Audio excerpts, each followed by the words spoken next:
श्यामपुर नाम के गांव में एक राघव नाम का व्यापारी रहता था। राघव अनाज का व्यापार किया करता था। राघव बहुत ईमानदार इंसान था। वह हमेशा लोगों की मदद करता था, कभी किसी को मना नहीं करता था। उसके पास धन की कोई कमी नहीं थी। वह बहुत अच्छी तरह से अपना जीवन व्यतीत कर रहा था। उसके आसपास के दुकानदार उसे थोड़ा जला करते थे, क्योंकि वह ऊंचे दर्जे का अनाज लेकर आता था और कम दामों में बेच देता था, जिससे दूसरे दुकानदारों का नुकसान होने लगा था। गांव के सभी लोग राघव के पास ही आते थे और उसी से अनाज खरीदते थे। दरअसल उस गांव में बारिश बहुत कम होती थी, इस कारण कुछ गिने चुने लोगों के पास ही खेती थी। बाकी के लोग मजदूरी करते थे। एक दिन राघव मंदिर गया। हे भगवान, तेरी दया से आज मेरे पास सब कुछ है। तेरी कृपा से आज मैं इस गांव में एक अच्छा जीवन जी रहा हूँ। मेरे पास धन की कोई कमी नहीं है। मुझसे जितना बन पड़ता है मैं लोगों की मदद कर देता हूँ। सब तेरा ही दिया हुआ है। इस गांव में बहुत से ऐसे लोग हैं जो खुद से अनाज भी नहीं खरीद सकते। मैं उन्हें बहुत कम दाम में भी अनाज दे देता हूँ। भगवान, ऐसी कृपा दृष्टि मुझ पर बनाए रखना कि मैं लोगों की हमेशा सेवा कर सकूं और मदद कर सकूं। इतना बोलकर वो मंदिर से घर की ओर चला जाता है। अगले दिन राघव अपनी दुकान पर बैठा था कि तभी मोहन नाम का एक मजदूर वहां आता है। अरे राघव भैया, आपसे थोड़ा काम था। अरे बोलो मोहन, क्या काम है तुम्हें मुझसे? भैया, दरअसल बात यह है कि मेरी बेटी की तबीयत बहुत खराब है और उसी चक्कर में बहुत सारा पैसा अस्पताल में खर्च हो गया है। आप तो जानते ही हैं कि मैं जमींदार के यहाँ मजदूरी करता हूँ। थोड़ा बहुत पैसा मिल जाता है, लेकिन वो पैसा इस बार अस्पताल में खर्च हो गया। घर में अनाज खत्म हो गया है। घर में सब भूखे हैं। क्या आप मुझे थोड़ा अनाज उधार दे सकते हो? जैसे ही मेरे पास पैसे आएंगे मैं आपको चुका दूंगा। अरे मोहन, इसमें कौन सी बड़ी बात है? तुम ये बात इतना हिचकिचाते हुए क्यों कह रहे हो? अगर कोई तकलीफ है तो तुम मुझे सीधे बता सकते हो। इसके बाद कभी ऐसे हिचकिचाना मत। जितना भी अनाज लगे मुझसे मांग लेना, और पैसे की कोई जल्दी नहीं है। जब तुम्हारे पास आएंगे तब लौटा देना। राघव भैया, आज आप मेरे लिए किसी भगवान से कम नहीं हो। आज आपने मेरे बुरे समय में मदद की है। मैंने दूसरे दुकानदारों से भी अनाज मांगा था, पर उन्होंने मुझे धक्के मारकर बाहर भगा दिया। किसी ने मेरी परवाह नहीं की। आपका दिल बहुत बड़ा है भैया। भगवान करे आपका व्यापार दिन दुगना चार चौगना तरक्की करे। आप पर ईश्वर की कृपा हमेशा बनी रहे। आपका बहुत बहुत धन्यवाद भैया। अरे इसमें धन्यवाद की क्या बात है? ये सब तो ईश्वर का दिया हुआ है। धन्यवाद करना है तो ईश्वर का करो। आज उसी की बदौलत मैं तुम्हारी मदद कर पा रहा हूं, वरना मेरी क्या औकात कि मैं किसी की मदद करूं। ये सब उसी का दिया हुआ है। इस तरह राघव लोगों की मदद करता रहता था। श्यामपुर गांव में एक और बनिए की दुकान थी, जिसका मालिक कैलाश था। कैलाश की दुकान पर अब ग्राहक बहुत कम हो चुके थे। यह बात उसे अंदर ही अंदर खाए जा रही थी। वह दिन ब दिन चिड़चिड़ा और गुस्सैल होता जा रहा था। मालिक, आपके कहे अनुसार मैंने चावल में सफेद कंकर मिला दिए हैं। क्या फायदा तेरे कंकर मिलाने का? कोई ग्राहक आता ही नहीं। दिन ब दिन मेरा धंधा चौपट होता जा रहा है। अब मुनाफा तो बिल्कुल ना के बराबर हो गया है। सारे लोग उस राघव की दुकान पर ही जाते हैं। मुझसे तो कोई अनाज खरीदने को भी तैयार नहीं। अच्छे दर्जे का सामान सस्ते दामों में बेच देता है। मूर्ख कहीं का। फिर भी उसका व्यापार बढ़ता ही जा रहा है। ये पूरे गांव में सबसे बड़ा आदमी बनता जा रहा है। इसे बहुत शौक है ना लोगों की भलाई करने का। इसे तो सबक सिखाना ही पड़ेगा। लोगों की नजरों में बहुत अच्छा बन रहा है ना। मुझे इसका कुछ करना पड़ेगा। इसे सबक नहीं सिखाया तो मेरा नाम भी कैलाश नहीं। कैलाश अपने पड़ोस के गांव में रहने वाले एक दूसरे व्यापारी देवराज से मिलने जाता है। अरे कैलाश, आओ आओ, आज कैसे आना हुआ? क्या बताऊं देवराज, मैं बहुत मुसीबत में हूं। समझ नहीं आ रहा क्या करूं। मैंने बहुत सोचा, तब जाकर तुम्हारे पास आया हूं। सिर्फ तुम ही हो जो मेरी मदद कर सकते हो। अरे कैलाश, साफ साफ बोलो, क्या बात है और मैं तुम्हारी कैसे मदद कर सकता हूँ? दरअसल हमारे गांव में राघव नाम का एक व्यापारी है। वो अच्छे और ऊंचे दर्जे का अनाज लेकर आता है और गांव के लोगों को बहुत कम दामों में बेच देता है। उसकी वजह से मेरा धंधा पूरी तरह चौपट हो गया है। अब मेरी दुकान पर कोई आता भी नहीं। उसने तो मेरा जीना मुश्किल कर दिया है। अगर ऐसा ही चलता रहा तो मैं एक दिन सड़क पर आ जाऊंगा। इसीलिए मैं तुमसे मदद मांगने आया हूं। लेकिन कैलाश, इसमें मैं क्या कर सकता हूँ? इसके बाद कैलाश देवराज को अपनी पूरी योजना बताता है।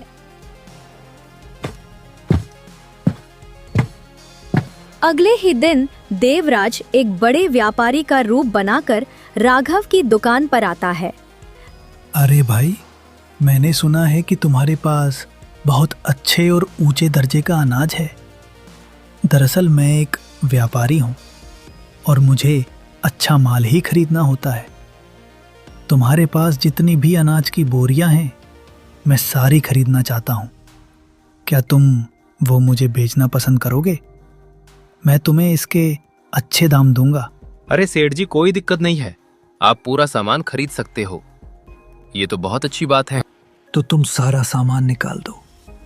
मेरा आदमी शाम तक पैसे लेकर आ जाएगा, तब मैं तुम्हें पूरे पैसे दे दूंगा। ठीक है, मैं सामान एक जगह निकाल कर रख देता हूँ, लेकिन जब तक आपका आदमी पैसे लेकर नहीं आता, मैं सामान नहीं दे सकता। एक तो मैं आपसे पहली बार मिला हूँ, ऐसे ही किसी पर इतना भरोसा कैसे कर लूं? आप बुरा मत मानना, आप मेरी जगह होते तो यही करते। अरे नहीं नहीं, आप बिल्कुल सही कह रहे हो। ऐसे किसी पर भरोसा करना भी नहीं चाहिए। ठीक है, तो जब तक मेरा आदमी नहीं आता, मैं यहीं रुकता हूँ। दोनों शाम होने तक इंतजार करने लगते हैं।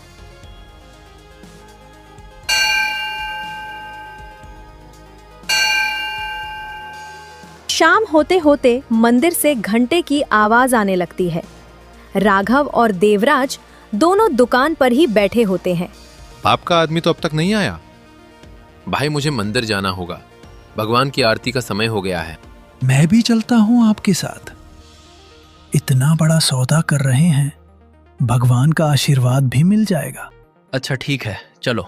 राघव अपने नौकर रामू को बुलाता है। रामू, तुम सामान का ध्यान रखना। अब ये इनकी अमानत है, इस सामान को छोड़कर कहीं मत जाना। मैं बस थोड़ी देर में मंदिर जाकर आता हूँ, तब तक तुम यहीं खड़े रहना।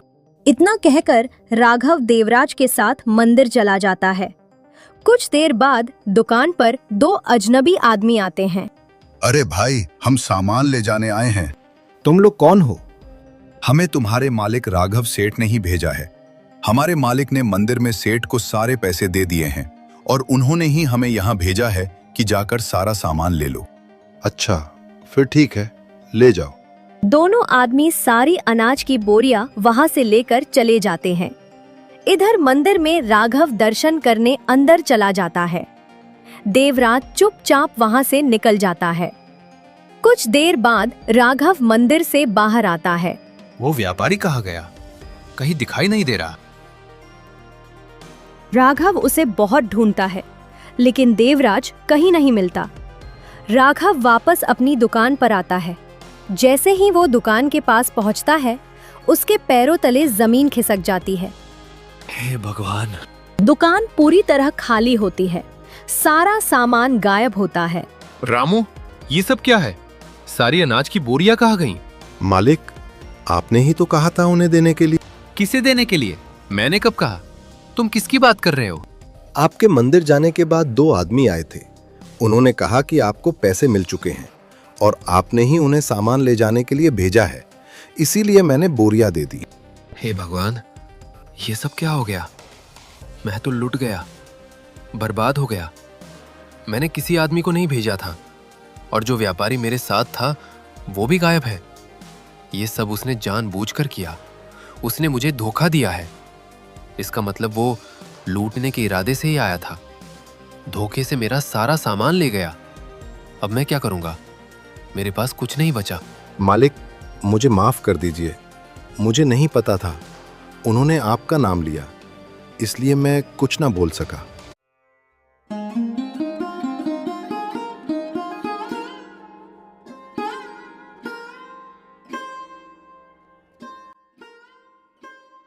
उस दिन से राघव के बुरे दिनों की शुरुआत हो जाती है।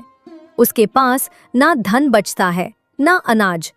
धीरे धीरे राघव पूरी तरह कंगाल हो जाता है। कुछ दिन बीत जाते हैं। राघव के घर में खाने को दाने तक नहीं बचते।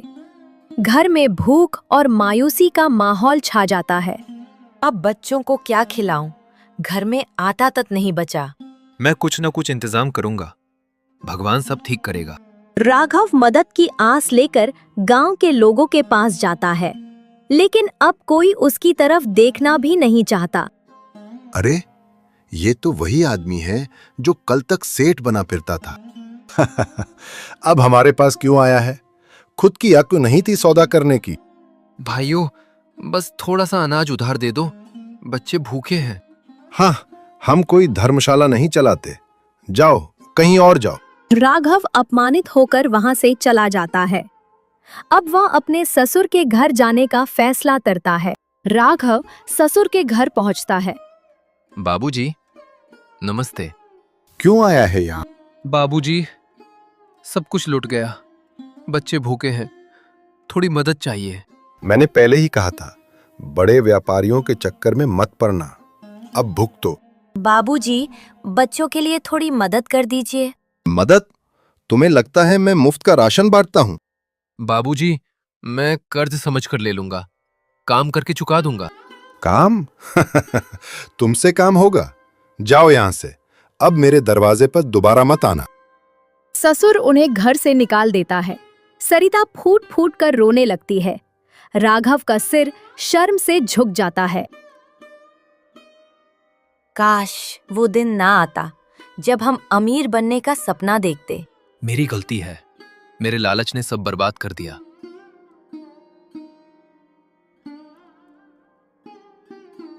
अब राघव परिवार सहित गांव छोड़ने का फैसला करता है। रास्ते में चलते चलते उन्हें लालचंद मिलता है। अरे राघव, तुम यहाँ इस हाल में? सब खत्म हो गया भाई, अब कहीं काम ढूंढने जा रहे हैं। मेरे यहाँ मजदूरी कर लो, दिन का खाना मिल जाएगा। सच? हाँ, पर मेहनत बहुत करनी पड़ेगी। मुझे मंजूर है, बस मेरे बच्चों का पेट भर जाए। अगले दिन से राघव लालचंद के यहाँ काम पर लग जाता है। जो आदमी कभी सेठ कहलाता था, आज वही दूसरों के खेतों में मजदूरी कर रहा था।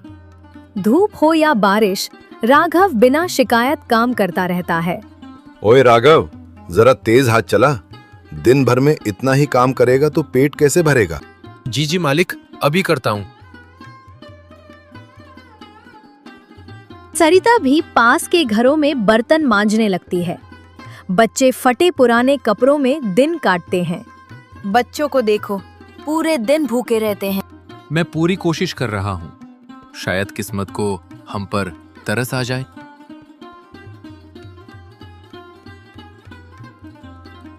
एक दिन खेत में काम करते समय राघव बेहोश होकर गिर पड़ता है। अरे, राघव गिर गया। लगता है कई दिनों से ढंग से खाया नहीं। लालचंद दौड़कर आता है। ये क्या नाटक है? काम छोड़कर लेट गया। मालिक, ये सच में बेहोश हो गया है। पानी डालो इसके मुंह पर। थोड़ी देर बाद राघव को होश आता है। माफ करिए मालिक, अब काम पर लग जाता हूँ। अगर काम नहीं कर सकता तो निकल जाए यहाँ से। नहीं मालिक, मैं कर लूंगा। राघव फिर से उठकर काम में लग जाता है। उसके हाथ कांप रहे होते हैं, लेकिन मजबूरी उसे झुकने नहीं देती। उसी रात सरिता तेज बुखार से तपने लगती है।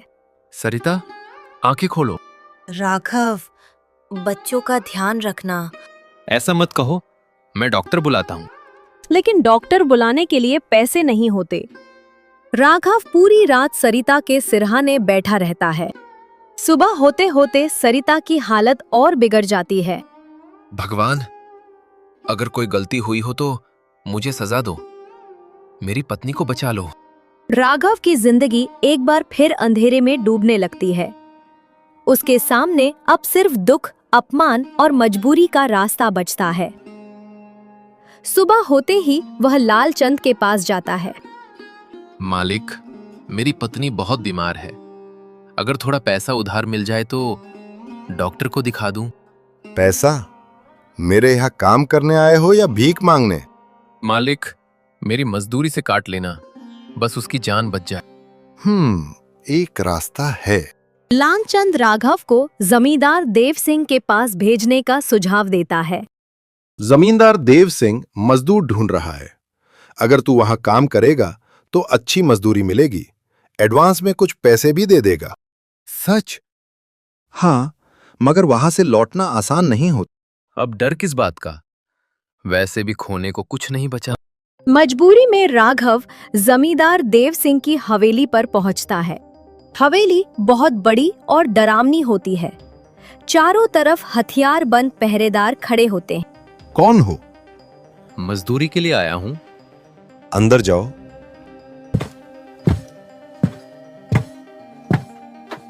राघव जमींदार के सामने पहुंचता है। नाम क्या है? राघव। काम कर सकोगे? जो कहेंगे करूंगा। अच्छा, तो ये कागज पर अंगूठा लगा दो। ये क्या है? बस काम का हिसाब है। बिना इसके मजदूरी नहीं मिलती। राघव पढ़ा लिखा नहीं होता। वह बिना समझे कागज पर अंगूठा लगा देता है। देव सिंह अंदर ही अंदर चालाकी से मुस्कुरा देता है। अब ये पूरी जिंदगी मेरा गुलाम रहेगा। सरिता की जान तो बच जाती है, लेकिन राघव खुद एक नई कैद में फंस चुका होता है। अब राघव जमींदार का बंधुआ मजदूर बन चुका था। जिस रास्ते पर जाने का मतलब था अपनी आजादी खो देना। कई महीने बीत जाते हैं। राघव जमींदार देव सिंह के यहाँ दिन रात जानवरों की तरह काम करता है। उसके हाथों में छाले, पैरों में जख्म और आंखों में थकान साफ दिखाई देती है। ओए राघव, सोता क्या रहता है? काम खत्म कर पहले। जी, अभी करता हूं। उसी दौरान गांव में एक अनजान अमीर आदमी लौटता है। अच्छे कपड़े और साथ में नौकर चाकर। वह आदमी कोई और नहीं बल्कि वही धोखेबाज व्यापारी देवराज होता है। देवराज सीधे मोहन के घर जाता है। अरे तुम? हाँ मोहन भाई, काफी दिन हो गए। तुम्हारी वजह से राघव बर्बाद हो गया, उसका घर उजड़ गया। तुम्हें शर्म नहीं आती यहाँ आने में? दुनिया चालाक लोगों की है, सीधे लोग तो हमेशा पिसते हैं। मोहन को अब सारा सच समझ आ जाता है। मतलब तुमने जानबूझकर मंदिर का बहाना बनाया था और अपने आदमियों से सारा माल लुटवा लिया। बिल्कुल। और तुम्हारा दोस्त राघव अब कहाँ होगा? मजदूरी करता होगा या मर चुका होगा। मोहन का खून खौल उठता है। अगर राघव को कुछ हुआ तो मैं तुझे छोड़ूंगा नहीं। जो करना है कर ले। अब मैं बहुत बड़ा आदमी बन चुका हूँ। देवराज वहां से चला जाता है। मोहन बेचैन हो उठता है। मोहन राघव की खोज में निकल पड़ता है। वह एक एक गांव, एक एक शहर छानता है। आखिरकार उसे पता चलता है कि राघव जमींदार देव सिंह के यहाँ काम कर रहा है, बंधुआ मजदूर बनकर। मोहन उसी रात राघव से मिलने निकल पड़ता है। उसके दिल में बस एक ही बात होती है, किसी भी कीमत पर अपने दोस्त को आजाद कराना है। अंधेरी रात होती है। मोहन जमींदार देव सिंह की हवेली के पास पहुंचता है। चारों तरफ पहरेदार घूम रहे होते हैं। मोहन छिपते छिपाते पिछली दीवार से अंदर घुस जाता है। राघव, राघव। एक अंधेरी कोठरी से कमजोर सी आवाज आती है। कौन है? मैं हूँ मोहन। राघव की आंखों में आंसू आ जाते हैं। मोहन, तू? भाई, तू यहाँ कैसे? तुझे लेने आया हूँ। सब कुछ जान गया हूँ। देवराज ने धोखा दिया था। पर हम भागेंगे कैसे? पकड़े गए तो मार दिए जाएंगे। मरना तो वैसे भी तय था। चल, आज या तो आजादी मिलेगी या मौत। दोनों चुपचाप बाहर निकलते हैं, लेकिन एक पहरेदार देख लेता है। अरे कोई भाग रहा है, पकड़ो इन्हें। पूरी हवेली में हंगामा मच जाता है। मोहन और राघव भागते हैं। पीछे से गोलियों की आवाजें आती हैं।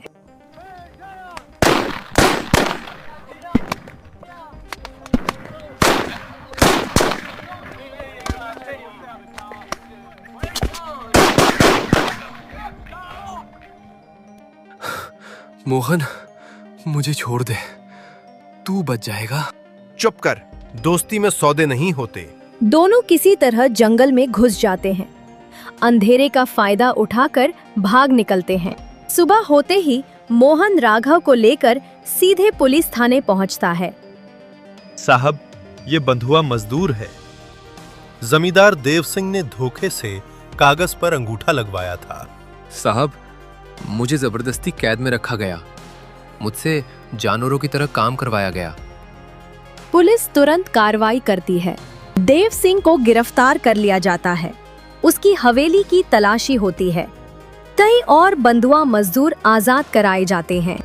उधर देवराज को भी पुलिस पकड़ लेती है। मैंने कुछ नहीं किया। तूने दोस्ती का खून किया है। गरीब की बद्दुआ खाली नहीं जाती। राघव दोबारा छोटी सी दुकान खोलता है। ईमानदारी से मेहनत करता है। भगवान ने हमें फिर से जिंदगी दे दी। नहीं सरिता, ये भगवान से ज्यादा मोहन की दोस्ती का करिश्मा है। दोस्ती में धन्यवाद नहीं होता पगले। इंसान कितना भी बड़ा क्यों न बन जाए, अगर दिल में लालच और धोखा हो तो उसका अंत बुरा ही होता है। और सच्ची दोस्ती सबसे बड़ी दौलत होती है।